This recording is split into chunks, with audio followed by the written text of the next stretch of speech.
What happens when one of Hollywood's most intense actors sits across from one of television's most outspoken hosts and refuses to back down from her relentless questioning? The tension in the studio was so thick you could cut it with a knife as Tom Hardy appeared on The View for what was supposed to be a routine promotional interview. But what started as casual banter quickly escalated into something nobody saw coming. Joy Behar, known for her sharp tongue and controversial takes, pushed the wrong buttons on the wrong day, and what followed was an explosive confrontation that left the entire panel speechless and ultimately drove one of the hosts to storm off set permanently. If you want to see how this incredible clash unfolded, make sure to hit that subscribe button and drop a comment below, because you're not going to believe what happened next. The atmosphere in the View studio felt different that morning. Tom Hardy had walked onto the set with his usual quiet intensity, wearing a simple black jacket and jeans, his piercing eyes scanning the panel of hosts as he settled into the guest chair. The audience applauded enthusiastically, clearly excited to see the acclaimed actor who had captivated audiences in films like Mad Max and Venom. Whoopi Goldberg offered the customary warm welcome. But there was something in Joy Behar's expression that suggested she had more than just promotional questions on her mind. "So, Tom, welcome to The View," Whoopi began with her characteristic smile. "We're so excited to have you here. You've got a new film coming out, and I know our audience is dying to hear about it." Hardy nodded politely, his voice carrying that distinctive gravelly tone. "Thanks for having me. Yeah, it's been quite a journey bringing this character to life." Joy Behar leaned forward slightly, already interrupting the flow. "Tom, before we get into all that movie stuff, I have to ask, you've made some pretty interesting political comments in the past. As someone with such a massive platform, don't you think celebrities should be more careful about influencing their fans?" The question hung in the air like a loaded gun. Hardy's expression didn't change, but there was a subtle shift in his posture, a tightening around his eyes that suggested he knew exactly where this was heading. "I think people are intelligent enough to form their own opinions," Hardy replied calmly. "I don't presume to tell anyone how to think or vote. I share my perspective when asked. Nothing more." Joy wasn't satisfied with that answer. "But come on, Tom. You have millions of followers. When you post something or make a statement, it carries weight. Don't you feel any responsibility for that influence?" "Responsibility to who exactly?" Hardy's voice remained level, but there was an edge creeping in. "To you? To the media? Or to the people who actually choose to follow what I do?" Sonny Hostin tried to jump in with a lighter question about his preparation methods for roles, but Joy wasn't finished.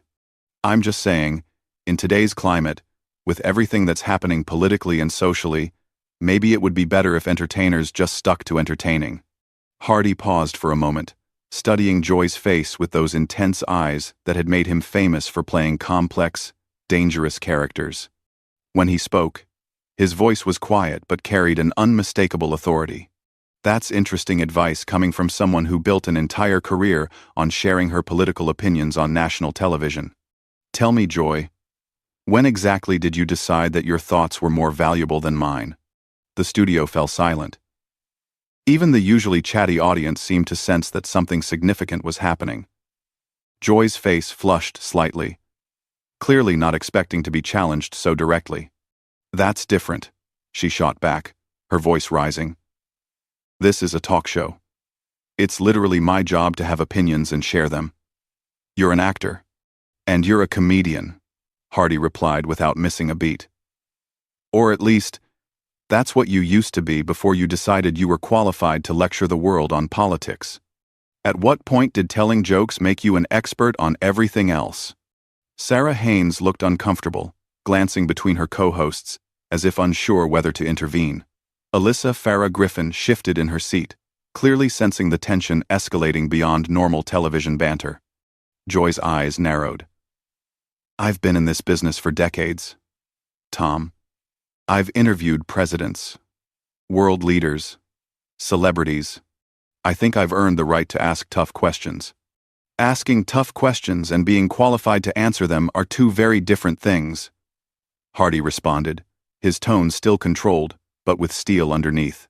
You can ask me anything you want, but don't expect me to pretend your opinions carry more weight than anyone else's just because you have a microphone. The camera caught every micro-expression, every subtle shift in body language.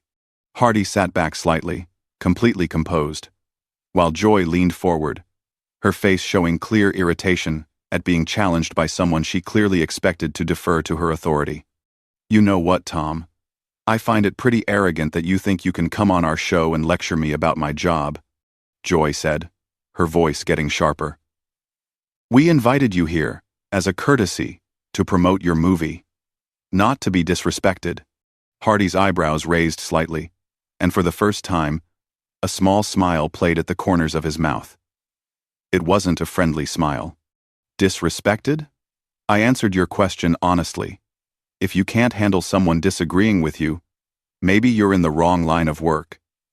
This is supposed to be a conversation, isn't it? Or did I misunderstand the format? Whoopi tried to step in. Okay, let's maybe bring this back to... No, Whoopi, Joy interrupted, her voice now clearly agitated. I want to hear Tom explain why he thinks he can come on our show and act like this. Hardy tilted his head slightly, studying her with genuine curiosity. Act like what exactly? Like someone who has their own thoughts?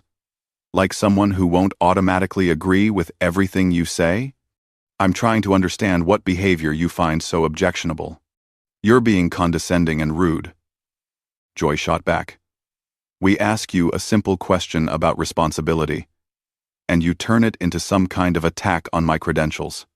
You asked me about responsibility while simultaneously suggesting I should keep my mouth shut about anything that matters. Hardy replied, his voice still calm but firm. Then you got upset when I pointed out the irony of that position. If that feels like an attack, maybe you should examine why. The tension was building to something unprecedented in daytime television.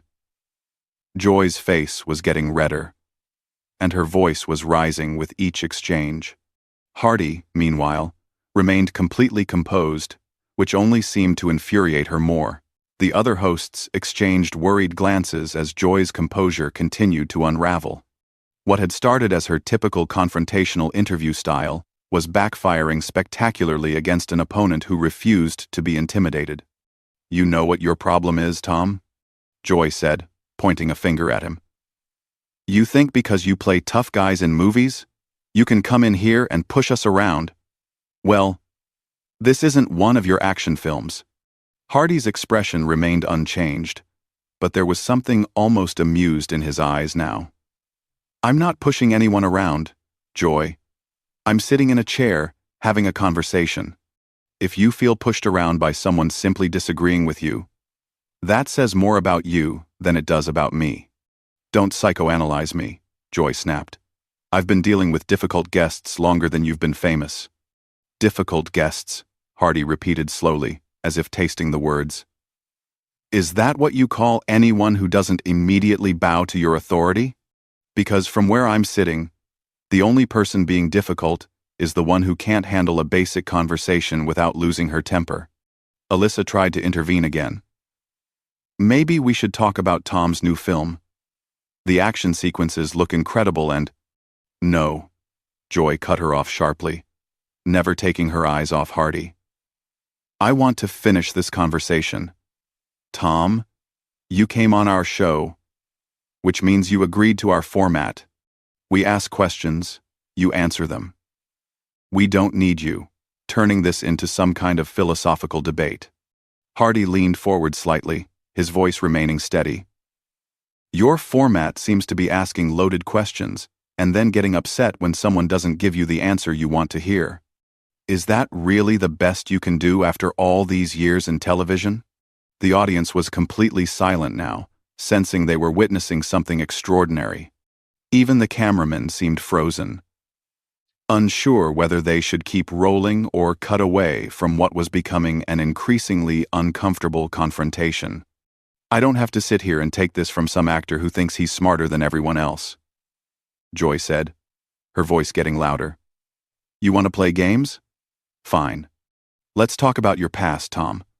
Let's talk about some of the things you've done that maybe your fans don't know about. For the first time, Hardy's expression shifted. Not to fear or concern, but to something colder, more dangerous. When he spoke, his voice was quieter than before, which somehow made it more menacing. Go ahead, Joy. Let's see what you think you know. Sarah Haynes looked like she wanted to disappear into her chair. Whoopi was clearly trying to figure out how to salvage the interview without making things worse.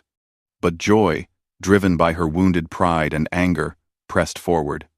You've had your share of legal troubles, haven't you? Arrests. Run-ins with the law. Maybe before you lecture me about responsibility, you should look in the mirror. RBCE. RBCE. Hardy was quiet for a long moment, studying Joy with an intensity that made several people in the studio visibly uncomfortable. When he finally spoke, his voice was calm, but there was ice underneath. You're absolutely right, Joy. I've made mistakes in my past. I've been arrested. I've struggled with addiction. I've done things I'm not proud of. The difference is, I've acknowledged those mistakes, learned from them, and worked to become a better person. Can you say the same? What's that supposed to mean? Joy demanded. It means I've never hidden behind a television show to attack people who can't fight back. I've never used my platform to spread gossip and destruction while pretending to be morally superior. When I've hurt people, it was usually myself. Joy's face was now bright red. How dare you compare? How dare I what? Tell the truth? Hardy interrupted, his composure finally showing a crack of genuine anger. You want to bring up my past? Fine. Let's talk about your present. How many careers have you damaged with your loose tongue? How many people have you hurt with your need to always be right? Always be the center of attention? Sonny Hostin attempted to jump in. I think maybe we should take a commercial break. No. Hardy said firmly, never taking his eyes off Joy. She wanted to have this conversation. Let's have it. Joy, you've spent decades on television tearing people down, making cruel jokes at their expense, and hiding behind the excuse that it's just entertainment. At least when I played villains, everyone knew I was acting. Joy stood up abruptly, her chair scraping against the floor. I don't have to listen to this garbage from some washed-up actor who thinks he's better than everyone else. Hardy remained seated, completely calm now, which only highlighted Joy's loss of control. Washed up? Is that the best you can do? I thought you were supposed to be good at this. You think you're so clever, don't you? Joy shot back, pacing slightly behind her chair. Coming in here, with your little prepared speeches and your condescending attitude. Well, let me tell you something, Tom Hardy. I was on television when you were still nobody, and I'll be here long after people forget your name. Maybe, Hardy said with a slight shrug. But at least when people remember me, it won't be for being a bitter, mean-spirited person who used their platform to make the world a little bit worse every day. The studio erupted in gasps from the audience. Even some of the crew members looked shocked at the directness of Hardy's words. Joy stopped pacing and stared at him, her mouth slightly open. You can't, she stammered, clearly struggling to process what had just been said to her on live television. Hardy stood up slowly, straightening his jacket. I think I can. And I just did. You wanted to know about responsibility? Joy, here's some responsibility for you. Stop pretending that being on television for a long time makes you wise. Stop treating your guests like they're here for your entertainment. And maybe, just maybe, consider that the reason you're so angry all the time is because deep down, you know that all those years of spreading negativity have turned you into exactly the kind of person you claim to hate. Joy looked around at her co-hosts, clearly expecting support. But they all seemed frozen. Whoopi looked torn between ending the segment and letting it play out. The other hosts appeared to be in shock. This is unacceptable. Joy finally managed to say. "Whoopi, are you going to let him talk to me like this on our own show?" Before Whoopi could answer, Hardy turned to address her directly. "Whoopi, you seem like a reasonable person. I have nothing but respect for you and the rest of your co-hosts.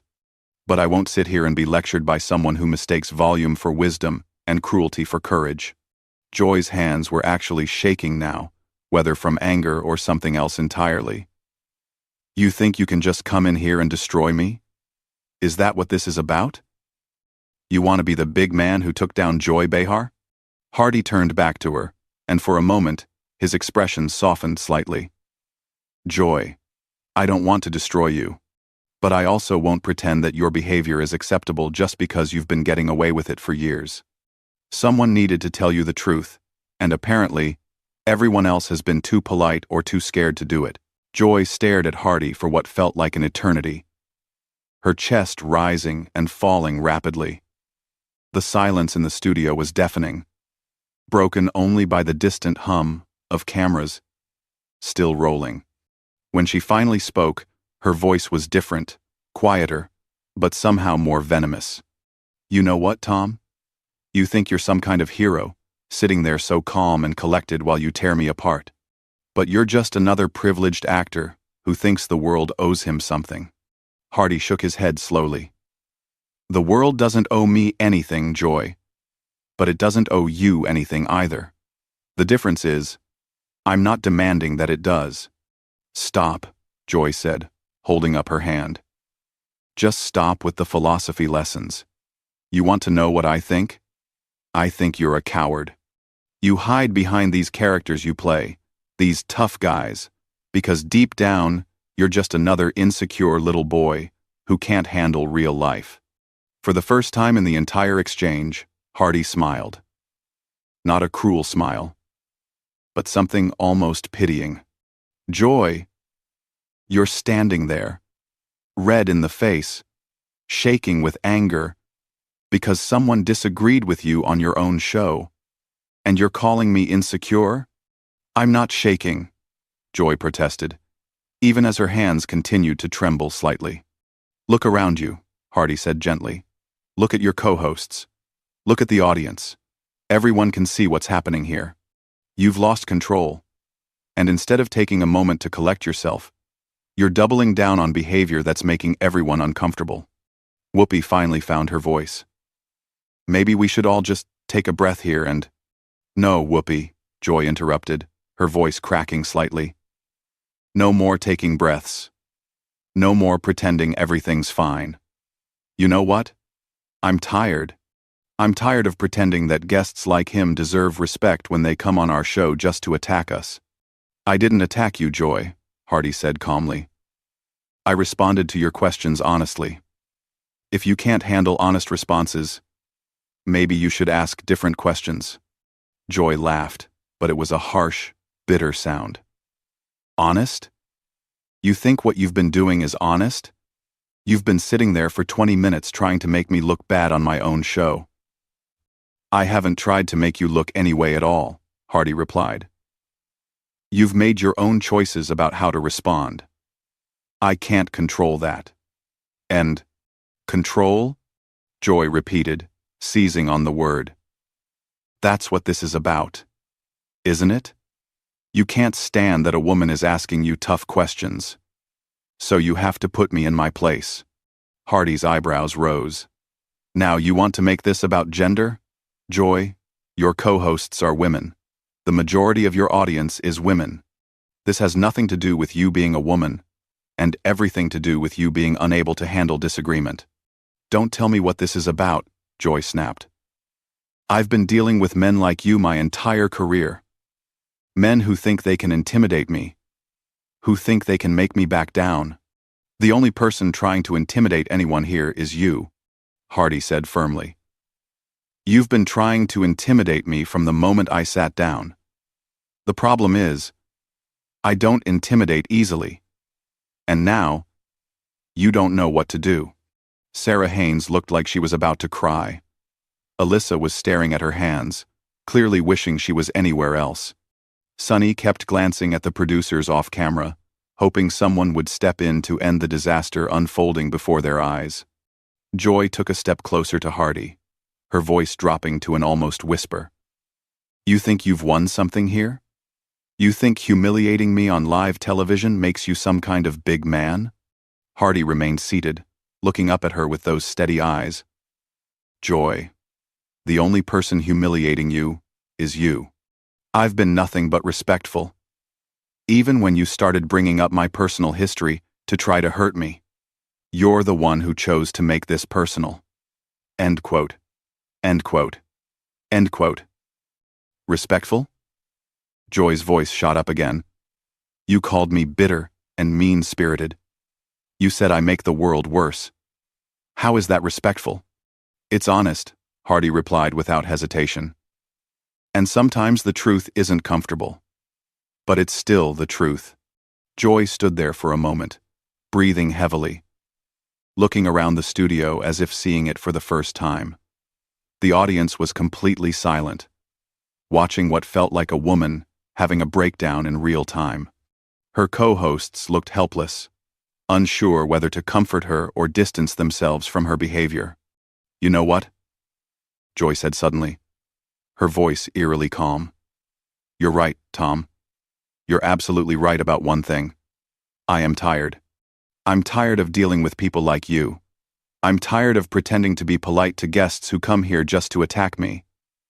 I'm tired of this whole thing. She started walking toward the back of the set, leaving her co-hosts staring after her in confusion. Joy, where are you going?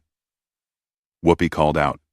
Joy stopped and turned back, addressing not Hardy, but the cameras directly. You want to know where I'm going? I'm going home. I'm done. I'm done with this show. I'm done with being disrespected by guests who think they're better than me. And I'm done pretending that any of this matters. The studio erupted in shocked murmurs from the audience. Sunny Hostin's mouth fell open. Alyssa looked like she was witnessing a train wreck in slow motion. Joy, you don't mean that, Sarah said, her voice barely audible. Oh, I absolutely mean it, Joy replied, pulling off her earpiece and dropping it on the floor. 30 years I've been doing this job. 30 years of dealing with difficult guests, ungrateful audiences, and network executives who think they know better. And for what? So some actor can come on here and tell me I'm a terrible person? Hardy finally stood up, his expression serious. Joy, I never said you were a terrible person. I said your behavior in this interview has been unprofessional. There's a difference. Is there? Joy shot back. Because it feels the same from where I'm standing. You know what, Tom? You win. Congratulations. You managed to break Joy Behar. I hope it was worth it. This isn't about winning or losing, Hardy said, his voice gentler now. This is about having a conversation. Like adults. Adults? Joy laughed, that bitter laugh again. Adults don't ambush people on their own shows. Adults don't come prepared with speeches designed to hurt people. You came here with an agenda, Tom. And now you've accomplished it. Whoopi stood up, clearly trying to take control of the situation. Joy, let's talk about this off camera. Let's work this out. There's nothing to work out, Whoopi, Joy replied, already heading toward the exit. I'm done. After this show ends today, I won't be coming back. Find someone else to ask the tough questions. Someone younger, someone who can handle being attacked by guests without losing their mind. She paused at the edge of the set and turned back one final time, looking directly at Hardy. You got what you wanted, Tom. I hope destroying someone's career on live television was everything you thought it would be. Hardy shook his head. Joy, you're destroying your own career. I'm just sitting here. Right, Joy said with a sad smile. Just sitting there, innocent as a lamb. Well, enjoy the rest of your interview. I'm sure it'll be much more pleasant without me here to ask those pesky, difficult questions. And with that, Joy Behar walked off the set of The View for the last time, leaving behind a stunned studio, 4 speechless co-hosts, and one of the most shocking moments in daytime television history. Hardy remained standing where she had left him, watching her go with an expression that was impossible to read. The cameras kept rolling, capturing every second of the aftermath, as the remaining hosts struggled to figure out how to continue a show that had just lost one of its most prominent voices in the most dramatic fashion imaginable. So there you have it, the incredible confrontation that ended Joy Behar's career on The View. What did you think of Tom Hardy's approach in this situation? Was he justified in standing his ground, or did he go too far? Drop your thoughts in the comments below. And don't forget to subscribe for more unbelievable celebrity moments that you won't see anywhere else.